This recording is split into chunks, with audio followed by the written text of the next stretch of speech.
வணக்கம் அன்பார்ந்த நேயர்களுக்கு உங்கள் ஜோதிடர் ஜெயமஸ் சந்திரமௌலியின் பதிவு. இந்த பதிவுல செவ்வாய் கிரகம் கடகராசியில வர்றாரு. கடகராசியில செவ்வாய் நீச வீடு. அதுல சனியினுடைய நட்சத்திரத்துல வர்றது நமக்கு ஏப்ரல் 12ஆம் தேதி வர்றாரு. மே 12ஆம் தேதி வரைக்கும் அந்த 30 நாட்கள்ல செவ்வாயினுடைய பலன்கள் நமக்கு எப்படி இருக்குங்கிறத தொடர்ந்து 12 லக்னத்திற்கும் பார்க்கணும். கடக லக்னத்திற்கு செவ்வாய் கிரகம் கடக ராசிக்கே வர்றாரு, நம்மளுடைய லக்னத்துக்கே வர்றாரு. இதுல சனி நட்சத்திரத்துல ஏப்ரல் 12ஆம் தேதி மே 12ஆம் தேதி வரைக்கும் அந்த சனி நட்சத்திரத்துல சனியோட ஒரு அண்டர்ஸ்டாண்டிங் பண்றாரு. அதுக்கப்புறமும் சனி நட்சத்திரத்துல அது கடகராசியில வேற நட்சத்திரத்துல போவாரு. பட் சனி நட்சத்திரம் சனியோட செவ்வாய் கொள்ளக்கூடிய ஒரு உறவு, சுப விளைவான உறவு. இதைத்தான் எடுத்துக்கிறோம். இப்ப கடகத்துக்கு 9ஆம் இடம் மீனம். இந்த 1-9 அப்படிங்கிறது ஒரு சுப பார்வை, சுப விளைவு. அப்ப சனியும் சனி நட்சத்திரத்துல இருக்காரு, செவ்வாயும் சனி நட்சத்திரத்துல இருக்காரு. இந்த நட்சத்திர தொடர்பு என்பது நம்ம லக்னத்துக்கும் 9ஆம் இடத்துக்கும் ஒரு புதிய சுப விளைவை ஏற்படுத்துறது. நல்ல விளைவு தான். ஆனா கிரகங்கள் ஒண்ணுக்கு ஒண்ணு பகை. அதை மட்டும் நம்ம மனசுல வாங்கிக்கணும்.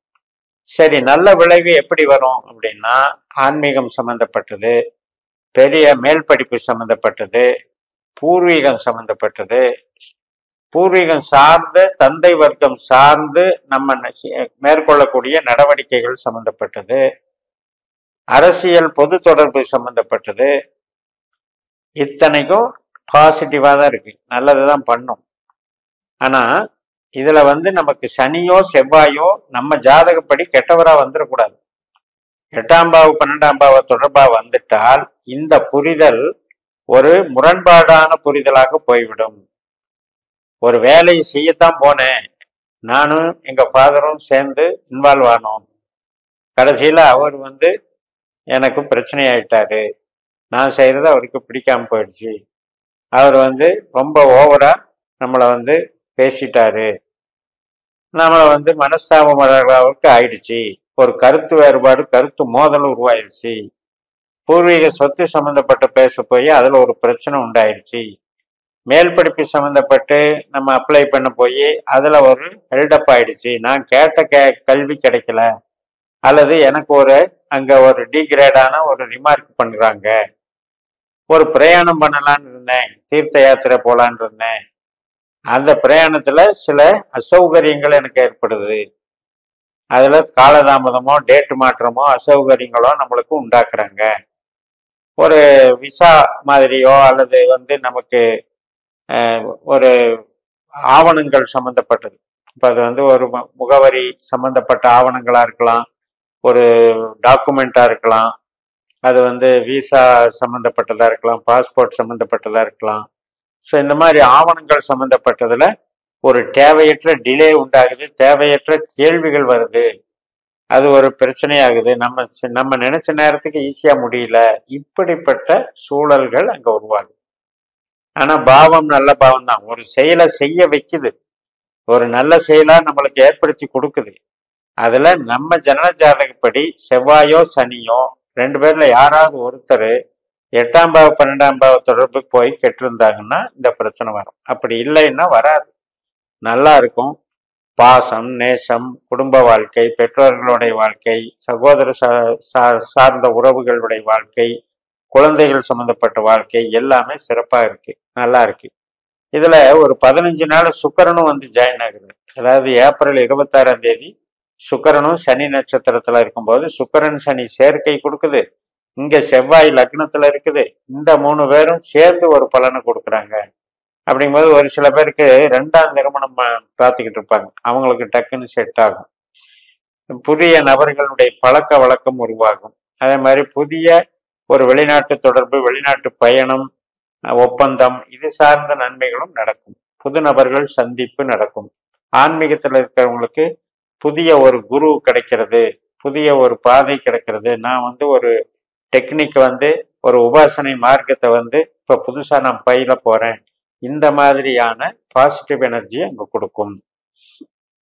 இப்ப சுக்கிரன், சனி, ராகு கூட அங்க இருக்காரு. இப்ப இந்த சுக்கிரன், சனி, ராகு. ராகு வந்து குரு நட்சத்திரத்துல இருக்கனால அந்த டாபிக் எடுக்கல. பட் சுக்கிரன் சனி சனி நட்சத்திரத்துல இருக்கிறதுனால, செவ்வாயும் அங்க இருக்கிறதுனால, இப்ப நம்ம ரத்த சம்பந்தப்பட்ட உறவுகள், கணவன் மனைவி சார்ந்த உறவுகள், சகோதர வர்க்கம், பெற்றோர் வர்க்கம், அனைத்து உறவுகள் சார்ந்தும் இதுல வந்து இன்வால்வ் ஆகி நமக்கு ஒரு நிகழ்வுகளை நடத்தி கொடுக்கும். நல்லபடியாவே நடத்தி கொடுக்கும். அதுல சந்தேகம் இல்லை. இப்ப ரெண்டாம் இடம் அப்படின்னு சொன்னா நம்ம வந்து கேஷ் இன் ஹேண்டுன்னு அர்த்தம். அதாவது நம்ம கையில இருக்கிற பணம் அது வந்து கொஞ்சம் சேர்த்தலான்னு நினைச்சிருப்போம், அல்லது சேர்த்து வச்சது செலவாயிருக்கும். அது வந்து நமக்கு கைப்பணம் இல்லையே அப்படின்ற ஒரு ஃபீலிங் உருவாகும். அதை கொஞ்சம் முன்னெச்சரிக்கையா பார்த்துக்கோங்க. ஏதோ ஒரு தேவையில்லாத செலவு வந்து நமக்கு அந்த சூழ்நிலை ஏற்படும். அதே சகோதர வர்க்கம், பின் சகோதர வர்க்கம், ஒரு இடம் மாத்துறது, டிரான்ஸ்ஃபர் ஆடுறது, ஒருத்தரை சந்திக்கிறது, இது சம்பந்தப்பட்ட நிகழ்வுகள்லாம் அற்புதமா நடக்கும். நல்லா வந்து பாசிட்டிவா நடக்கும். ஒருத்தருக்கு ஒருத்தர் பேசிக்கிறது, ஒப்பந்தம் போடுறது, இடம் விற்கிறது, இதுக்கெல்லாம் நல்லா இருக்கு. வீடு கட்டுறது அதுவும் சாதகமா இருக்கு. வாகனம் வாங்குறது, வீடு வாங்குறது, இதுக்கெல்லாம் போய் ஒரு டெஸ்ட் ரைடு பண்ணி பார்த்தேன், நல்லா இருக்கு, அந்த மாதிரி நிகழ்வுகள் எல்லாம் சிறப்பாக இருக்கும். படிக்கிற இப்போ மாணவர்களுக்கும் டெவலப்மெண்ட் நல்லா இருக்கும். கலைகள் புதுசா பயிர்வதற்கான ஆர்வம் வரும். புது புது கலைகள் நாம் படிக்கலாம், எனக்கு அதில் இன்ட்ரெஸ்ட்டு, அதுக்கு ஒரு கோர்ஸ் ஜாயின் பண்ணுறேன், அதுக்கெல்லாம் இப்போ தகுந்த நேரம் கரெக்டாக நல்லா செட் பண்ணி கொடுத்துரும். வேலை சார்ந்த விஷயம் அப்படின்றதுக்கு சில பேர் மாறலான்னு நினைக்கிறவங்களுக்கு மாற்றி அமைக்கும். வேற இடத்துல வேலை தேடுறேன் அப்படின்னு தேட ஆரம்பிச்சிங்கனாலே டக்குன்னு ஒரு இன்டர்வியூ வரும். அந்த இன்டர்வியூ போய் அட்டன் பண்ணுறதுக்கு பாசிட்டிவாக நடக்கக்கூடிய வாய்ப்புகள் உண்டு. கணவன் மனைவி உறவு ரொம்ப பலமாக இருக்கு. அதனால திருமண காரியங்களுக்கு வரன் பார்க்குறவங்க இந்த காலகட்டத்தை பயன்படுத்தி கன்ஃபார்ம் பண்ணிக்கலாம், உறுதி பண்ணிக்கலாம். ஒருத்தருக்கு ஒருத்தர் பேசி அவங்களுக்கு அவங்களுடைய சம்மதத்தை தெரிவிக்கக்கூடிய ஒரு காலம் இது நல்லா இருக்கு. அதே மாதிரி நமக்கு பூர்வீகம் சம்மந்தப்பட்டதுல கொஞ்சம் இந்த முரண்பாடுகள் இல்லாம நம்ம வந்து பழகணும் அப்படின்னா அது பாசிட்டிவா நடக்கும். கோயில் காரியங்கள், பூர்வீக சொத்து சம்மந்தப்பட்டது, வெளிநாட்டு போக்குவரத்து சம்மந்தப்பட்டது, ஒரு ட்ரிப்பு போகலான் இருக்கேன் போயிட்டு வர்றது, ஒரு கோயிலுக்கு ட்ரிப்பு போகலான் இருக்கேன் போயிட்டு வர்றது, மேல்கல்வி பிஹெச்டி படிக்கிறது, இது சார்ந்த நன்மைகள்லாம் நல்லா இருக்கும்.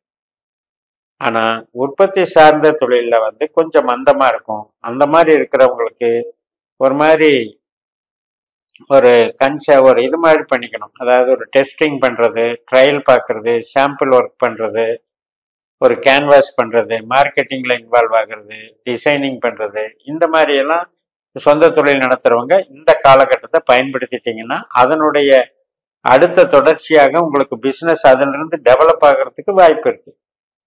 அதனால இந்த பாவங்கள் இதை செய்ய சொல்லுது. நம்ம சொந்த ஒரு தொழில இருக்கோம்னா இந்த ஒரு மாசத்துக்கு இந்த பாவம் செய்யற இந்த சொல்லக்கூடிய பாவத்தை நாம பயன்படுத்தினாலே நமக்கு அது பின்னால நன்மை தரும்னு புரிஞ்சுக்கணும். மூத்த சகோதர சகோதரி வகை, நண்பர்கள் வகை, உற்சாகம், ஒரு வெளியே டூர் போயிட்டு வர்றது, இதுக்கெல்லாம் சாதகமாக இருக்கு. வளர்ச்சிகள் வந்து நல்லா இருக்கு.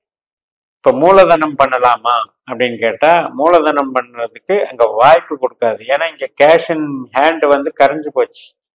அதுக்காக நம்ம போய் கடனை வாங்க முயற்சி பண்ணா கூட, நம்ம ஒரு கைமாத்து கேட்டா கூட அந்த பணப்புழக்கம் வந்து அங்க ரூட்டு செட் ஆகாது. கேட்டா கூட கேட்ட இடத்துல கிடைக்காது. ஸோ அதனால சந்தோஷமா இருங்க, ஆன்மீகத்தை நாடுங்க, பக்தி பரவசத்துக்கு நல்லா இருக்கு, உறவுகளுக்கு நல்லா இருக்கு, திருமண காரியங்களுக்கு நல்லா இருக்கு, ஒருத்தருக்கு ஒருத்தர் பரஸ்பர உறவை மேம்படுத்திக்கிறதுக்கு சிறப்பாக இருக்குன்னு சொல்லி நிறைவு செய்கிறேன். இந்த சேனலை சப்ஸ்கிரைப் பண்ணி ஷேர் பண்ணுங்க. உங்க தனிப்பட்ட ஜாதக பலாபலன்களை என்னுடைய வாட்ஸ்அப் நம்பர்ல தொடர்பு கொண்டு பலன் பெறுங்கள்.